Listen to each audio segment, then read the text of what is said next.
Hello and good morning, everyone, and welcome to your daily sit rep for Friday, the 17th of October, 2025. I'm your host, Mike Shelby. We have a lot to get through today. Also, thanks to Robert and Jared for filling in for me the past couple of days. Robert, good morning. Let's go ahead and jump inside the beltway here. So, former National Security Advisor John Bolton has finally been indicted on espionage charges.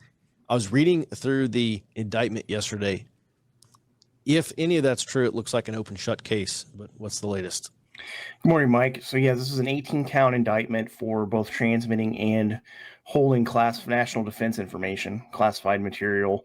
And according to the indictment, he transmitted this classified information to two unnamed individuals, including details of covert actions, human intelligence, and intelligence on foreign adversary leadership. I also read through the indictment, and apparently that in 2021, he had notified the Biden administration that his email address had been hacked by Iranian intelligence. And according to the indictment, he'd used that email address to transmit at least some of this classified information.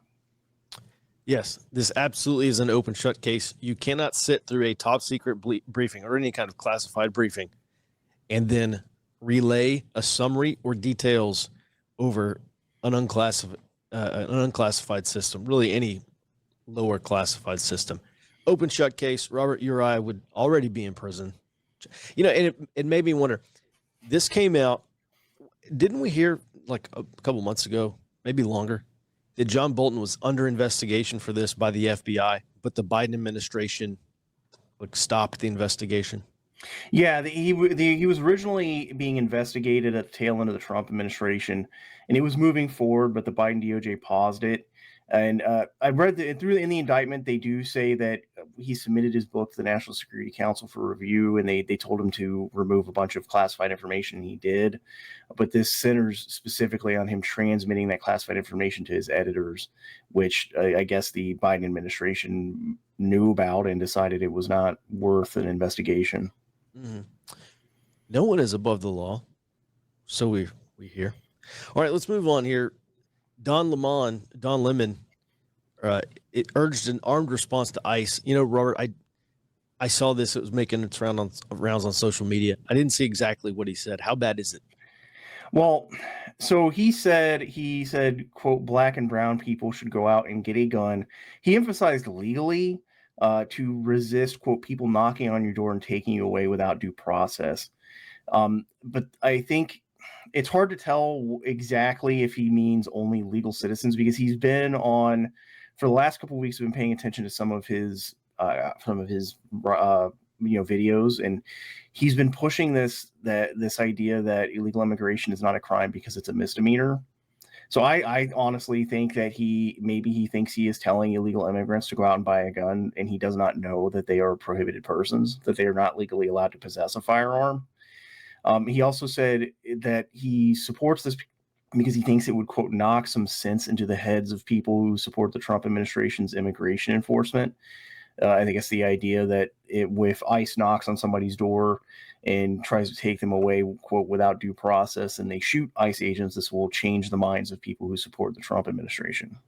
Mm-hmm. All right. Well, we hear from ICE that these are targeted raids. They're going after someone because they have a detainer or they have an arrest warrant. They have some reason to go and arrest these people. So if they're not being arrested without due process, even if some people there are temporarily detained and then later released, it's still within that's the due process part. So I wonder, at what point is this incitement to violence, number one? Go ahead, Robert.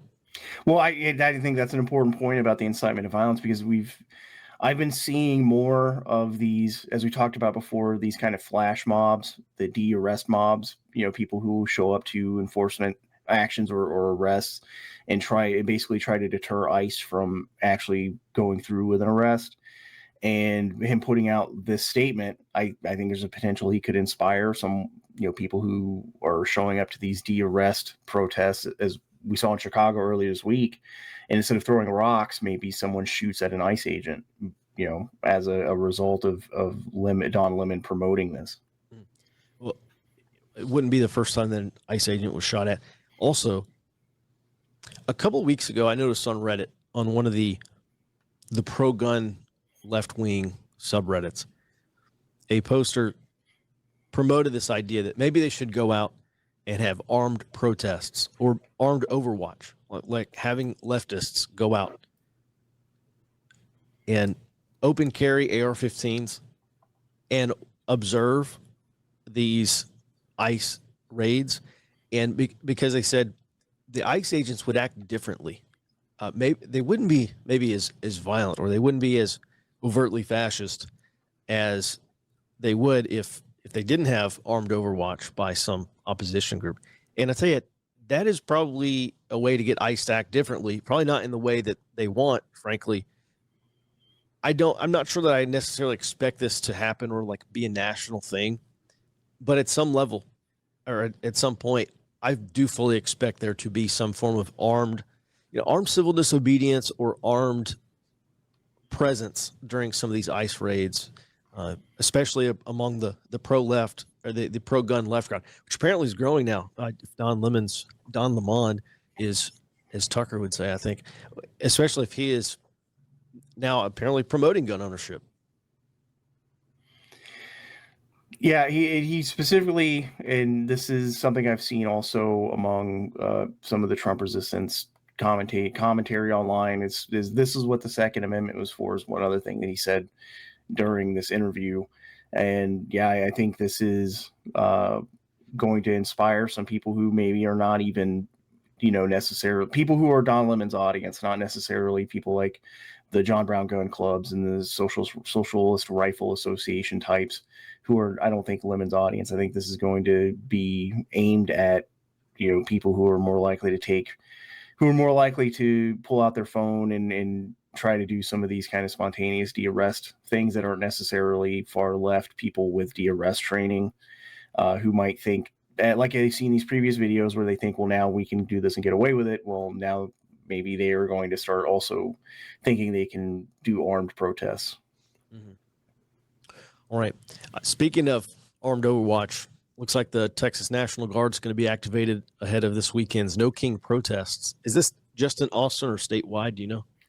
I only saw that they were being activated in Austin. I did not see if they were being activated in any other cities.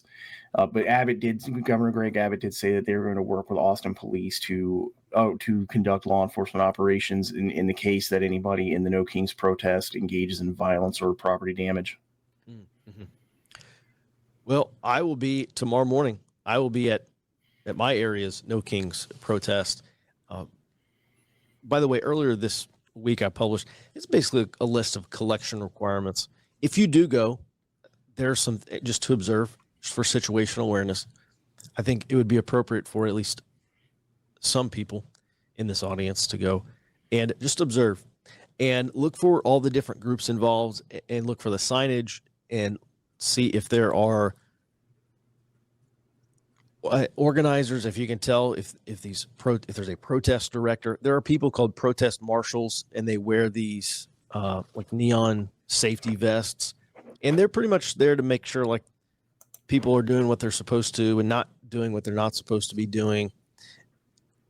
And if you do see protest marshals, some of these are actually paid positions, but if you do see them, or like the National Lawyers Guild, that's a pretty good indicator that you're dealing with something fairly professional, because there are no protest marshals who just show up to these organic, grassroots, just like, Karen-led protests.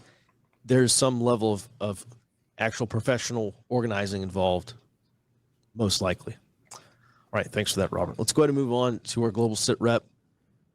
All right, back to days of our lives with these tomahawks. Maybe not going to Ukraine. What's the latest? Yep. It looks like this is what Trump's doing with the tomahawks is actually trying to bring everybody to the table to achieve a ceasefire, because those were pretty much in the dumps until recently. However, yesterday he held a call with President Putin. They established that they will have a face-to-face meeting in Hungary. Time is yet to be determined, but they will meet in Budapest. Trump and they discussed the tomahawk issue during the call yesterday. Trump is also meeting with President Zelensky of Ukraine today for same topics. They have not so far, the administration has not published whether Ukraine will or will not receive Tomahawks. It looks like this is kind of a threaten to escalate to de-escalate situation. So I will be keeping track of it. And the main reason we want to keep track of this is that Tomahawks will basically require U.S. involvement in Ukraine, even if it's not directly boots on the ground. Moving over to Venezuela, we're going to focus a lot on Southcom today. The Venezuelan President Maduro ordered all border crossings with Colombia to be militarized in preparation for a U.S. land invasion. That's his words coming from anonymous Venezuelan officials said the order will actually soon extend to the Caribbean coast and the capital city of Caracas. Maduro called on Venezuelans to defend mountains coast schools, basically the entirety of Venezuela. And I think this is particularly important because he is ordering the militarization of the Colombian border, where they already have tens of thousands of troops operating with Colombian troops. With the mission change and Colombia remaining a major non-NATO ally, I think this puts border skirmishes on the table. I don't think they're likely, but this is a concern that we could see a rapid degradation of that area, and we would have to step in. Staying in Southcom, the Secretary of War, Pete Hegseth, announced the retirement of Admiral Alvin Halsey, the commander of U.S. Southern Command. He said he will retire by year's end, so he's not just leaving the office. This is going to short his term by at least 2 years, and no reason was published for it. I do want to hop on this. I don't think, just given the lack of fireworks, I don't think this is a political step down. I think what happened is he wanted a quiet sunset tour for the end of like a 40-year career, and Southcom is no longer that. But the replacement of Admiral Halsey will be very important to see how serious the administration is on replacing Maduro. Who's going to actually take command of Southern Command here? Okay, so yeah, I know they didn't say a reason, but you say this is looking like this guy just wanted to cruise out his last few years. Yeah, that's pretty as a common. combatant commander, but this is not like a policy difference, because Laura Richardson, the previous Southcom commander, she left in last year, so he's been maybe a year on the job or something like that. Yep, one year on the job. Yeah. I don't have confirmation that is definitely not a policy difference, but he hasn't made any statements about it. He hasn't said, I don't agree with the drug boats. Just Southcom historically has been very quiet. So it would make sense if you're a 4-star, you've done decades of service. Hey, I've got to have one last command. Let's have a quiet one. It would make sense. And now it's no longer quiet. All right. So, I can't recall the past several Southcom commanders prior to Laura Richardson, but she was an Army general, and this isn't a Navy admiral, correct? Yes. Okay. So what's the significance of there being a Navy admiral rather than an Army general at the head of Southcom? I think the main difference there is where the expertise lies in command. That's ultimately, so he's actually an Airedale there. So that's really what the Navy's for, is providing maritime air. Airedale is a Navy term for basically being focused on maritime air combat. Okay. So I think that's really what the focus was there. And whoever replaces him, I think that'll also dictate, okay, are we staying maritime focused, or are we shifting over to a land focus, or even are we putting an Air Force general in there? Mm-hmm. All right. Well, Jared, please do watch for that, who the Southcom replacement is, because it's pretty important in light of what's going on, not just with Venezuela and Colombia, but with Chinese encroachment and BRI and the leftists in charge down there. All right, thanks for that. Let's go ahead and move on to let's stay in that region. Speaking of Panama. Chinese encroachment, so this is coming right from the president of Panama. He said that members of the U.S. Embassy in Panama threatened Panamanian officials to have their visas removed if they didn't cut ties with China. President Molino, the president of Panama, described the threat of it as unacceptable, but he did acknowledge the U.S. is completely within its rights to withdraw visas at any time for any reason. So just merely, hey, you cannot actually threaten us like that. That said, I think this does point toward there are things going on behind the scenes where the U.S. is actively trying to drive out Chinese influence, especially around the Panama Canal, but more broadly in the entire region. Mm-hmm. And then lastly, over in China, the purges we haven't covered in depth because they're happening all the time, but there were a couple of very interesting ones that just happened this week, or that formally happened this week. They've actually been out for a couple of months, but it was official this week. President Xi's purges hit the vice chairman and the director of political work department for the Central Military Commission, and there were 7 other ones that have not been widely publicized yet, and they were a lot lower ranked, or that presumably would have been a lot lower ranked. Both these people are actually part of Xi's, or considered to be part of Xi's faction of the Chinese Communist Party as well. So they should have been Xi loyalists, and they were knocked out for corruption. And in addition to that, they were both older, 168, 170. Normally 68, 69 is about the unofficial retirement age for this Central Commission there. So they could have just said, hey, we need you to retire. You can just do it quietly. But they didn't. They went with, we're hitting you with a corruption charge. We're removing you.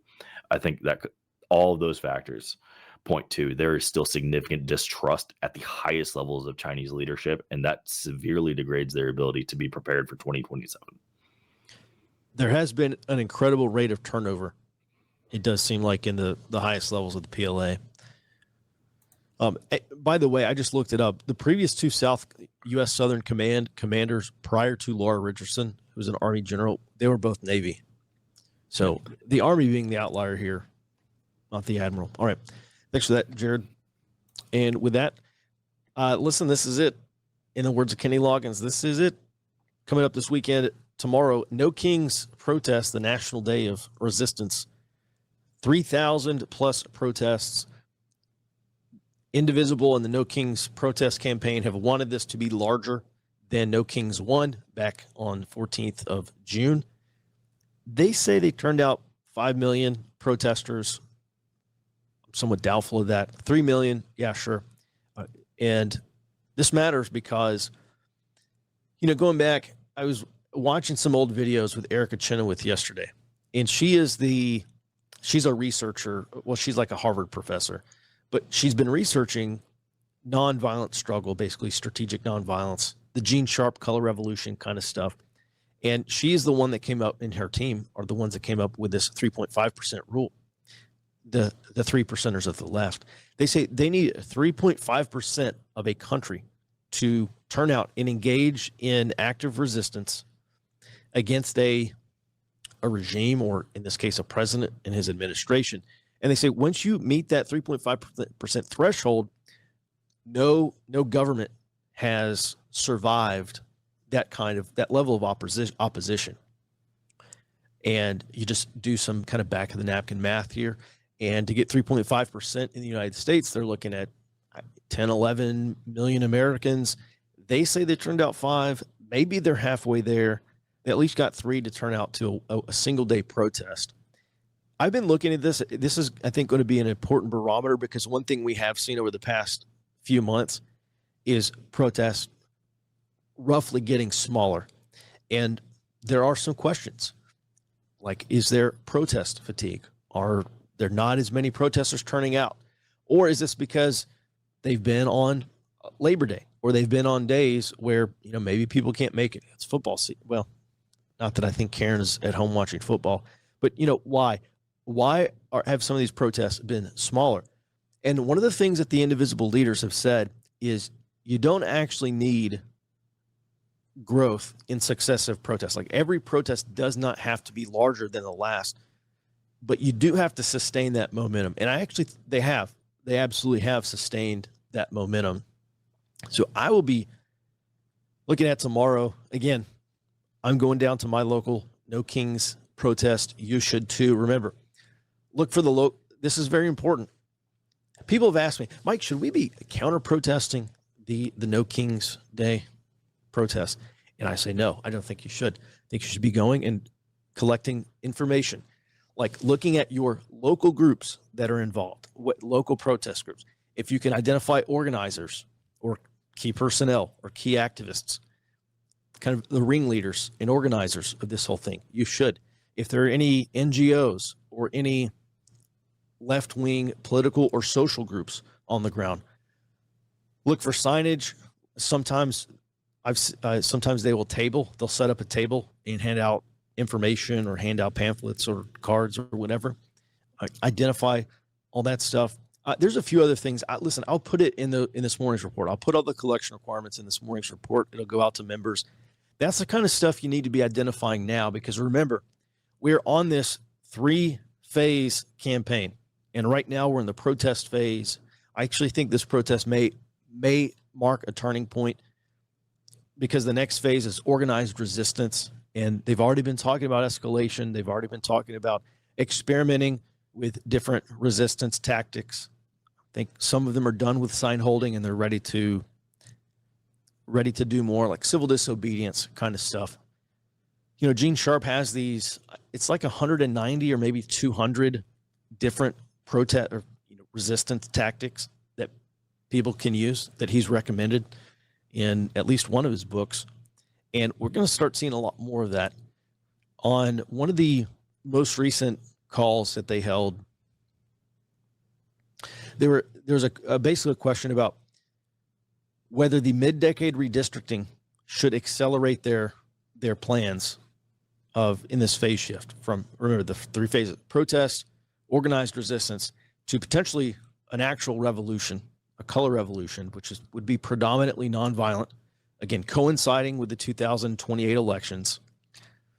And it seems like they may be open to that. So this is going to be very important, because when you start looking at later phases of this movement where conditions do become more disrupted, you are going to incur some disruption, or there's a good chance your area does.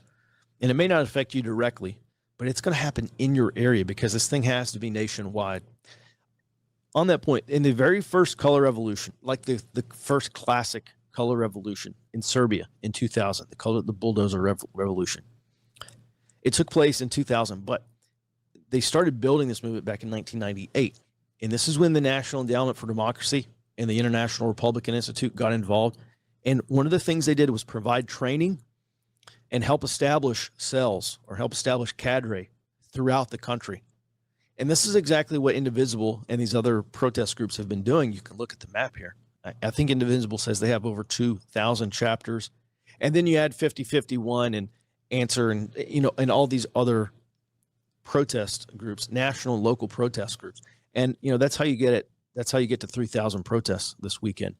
So if you look at what happened in Serbia with the establishment of these activist cells all across the country, we're going through this phase now. They're in the organizing phase. And I think there will come a time where, typically when you're trying to stop something in the organizing phase, the goal is to counter-organize. And that's the best strategy, and some of the best weapons you have is counter-organize your side against the people who are organizing.